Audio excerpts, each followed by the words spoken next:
नमस्कार दोस्तों। इस वीडियो में हम लोग बात करेंगे केपीआईटी टेक्नोलॉजी के बारे में।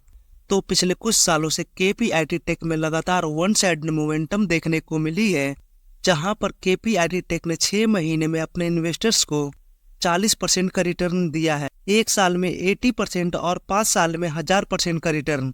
तो इतना ज्यादा रिटर्न देने के बाद क्या कंपनी अब कंसोलिडेशन फेज में जा रही है, क्योंकि अब कंपनी के अंदर पहले जैसी मोमेंटम देखने को नहीं मिल रही है और ये मोमेंटम धीरे धीरे स्लो होता जा रहा है।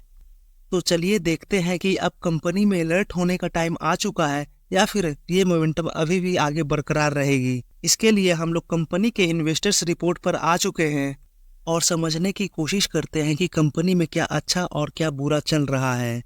तो सबसे पहले कंपनी की परफॉर्मेंस। जिस प्रकार से कंपनी एक्स्ट्रा ऑर्डिनरी ग्रोथ दिखा रही है, इसमें passenger car, electric power train, autonomous driving and digital connected solution का बहुत बड़ा रोल है। एंड 250 बेसिस पॉइंट के बेसिस हाइक होने के बावजूद भी कंपनी 20% का ईबिटा मार्जिन लेकर आ रही है और शायद यही वजह है कि कंपनी के अंदर वन साइड मोमेंटम देखने को मिल रहा था। कुछ और प्रोज की बात कर ले तो कंपनी लगातार पिछले 13 क्वार्टर से कंसिस्टेंट रेवेन्यू ग्रोथ दिखा रही है एंड देन ईबिटा मार्जिन भी पिछले 13 क्वार्टर से कंटिन्यू ग्रो कर रहा है। लेकिन जब कंपनी कंटिन्यूअस इतना अच्छा कर रहा होता है तो ऐसे केस में तो लोगों को कंपनी के प्रति उम्मीदें बढ़ने लगती है। हालांकि कंपनी आज भी नंबर अच्छी दिखा रही है, लेकिन इस टाइप के नंबर्स को देखकर इन्वेस्टर्स की उम्मीदें इस कंपनी से इतनी ज़्यादा बढ़ चुकी है कि कंपनी के लिए उस उम्मीद को फुलफिल करना थोड़ा मुश्किल हो चुका है। और यही चीज़ हमें कंपनी के टेक्निकल्स में भी देखने को मिलेगा। लेकिन टेक्निकल पर जाने से पहले कंपनी का रेवेन्यू ब्रेकअप देखते हैं कि कंपनी को कहां से कितना रेवेन्यू जनरेट हो रहा है, किस सेगमेंट से कितना परसेंट का ग्रोथ आ रहा है। पैसेंजर व्हीकल के सेगमेंट में क्वार्टर ऑन क्वार्टर 9.5% का जंप और ईयर ऑन ईयर 58.8% का jump. And then commercial vehicle quarterly 1% का मामूली सा जंप और ईयर ऑन ईयर बेसिस पर 22% की jump. Then feature development and integration business में क्वार्टरली 9.2% का जंप और ईयरली 38% का jump. Then architecture and middleware consulting में क्वार्टरली 4.9% का जंप एंड ईयरली 144% का जंप।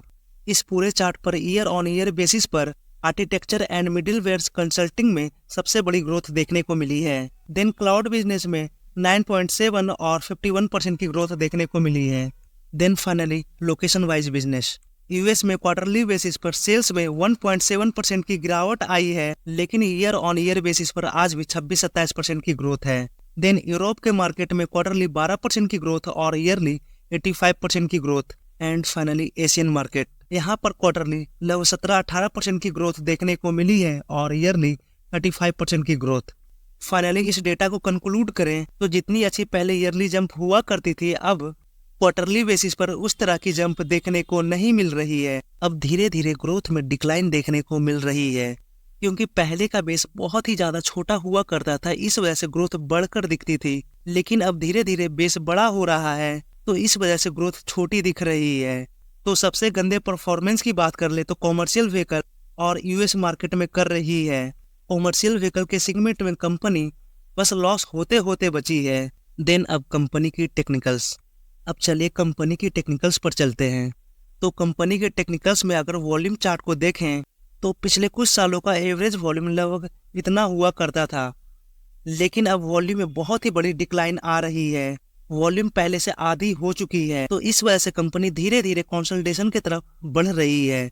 और बात सिर्फ वॉल्यूम की नहीं है, कंपनी के वैल्यूएशन को भी देखते हैं तो स्टॉक का पीई वैल्यू इंडस्ट्री के पीई वैल्यू से 2 गुना है। एंड देन ईपीएस और पीई के ग्राफ को देखते हैं तो ईपीएस का ग्राफ बिल्कुल बॉटम में चिपका हुआ है और ईपीएस की तुलना में वैल्यूएशन बिल्कुल आसमान में है। केपीआईटी की तुलना में बाकी सभी कंपनी के ईपीएस और पीई ग्राफ को देखें तो कुछ इस प्रकार का दिखता है। और ये कंपनी है केपीआईटी के कंपटीटर टाटा लेक्सी।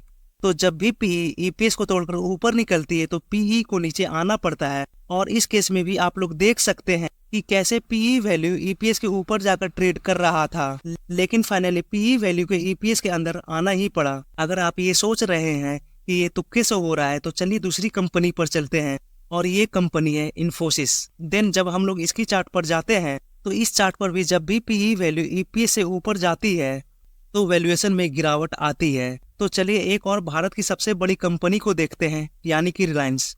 और जब हम लोग रिलायंस के चार्ट पर जाते हैं तो इसमें भी पीई वैल्यू ईपीएस को तोड़कर ऊपर निकल गई थी, लेकिन फाइनली क्या हुआ, पीई को ईपीएस के अंदर आना ही पड़ा। लेकिन जब हम लोग केपीआईटी टेक को देखते हैं, इसका पीई वैल्यू इतना ऊपर आ चुका है कि ईपीएस का ग्राफ अब दिखना मुश्किल हो रहा है। इस कंपनी को भी आज नहीं तो कल अपने पीई वैल्यू को ईपीएस के अंदर ले जाना ही होगा, और इसके लिए कंपनी के वैल्यूएशन में गिरावट आ सकती है, और ये गिरावट कंपनी को कंसोलिडेशन फेज में भी ले जा सकता है।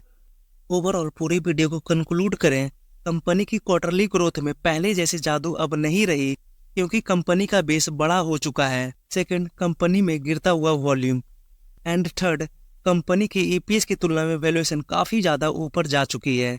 अगर आप कंपनी में कोई बड़ा अमाउंट लगाने वाले हैं तो कंपनी को अच्छे से स्टडी करें और उसके बाद ही कंपनी में कोई बड़ा अमाउंट लगाएं। और वैसे भी कंपनी ऑल टाइम हाई के पास है, तो ऐसे केस में इन्वेस्टमेंट करने से बचना चाहिए।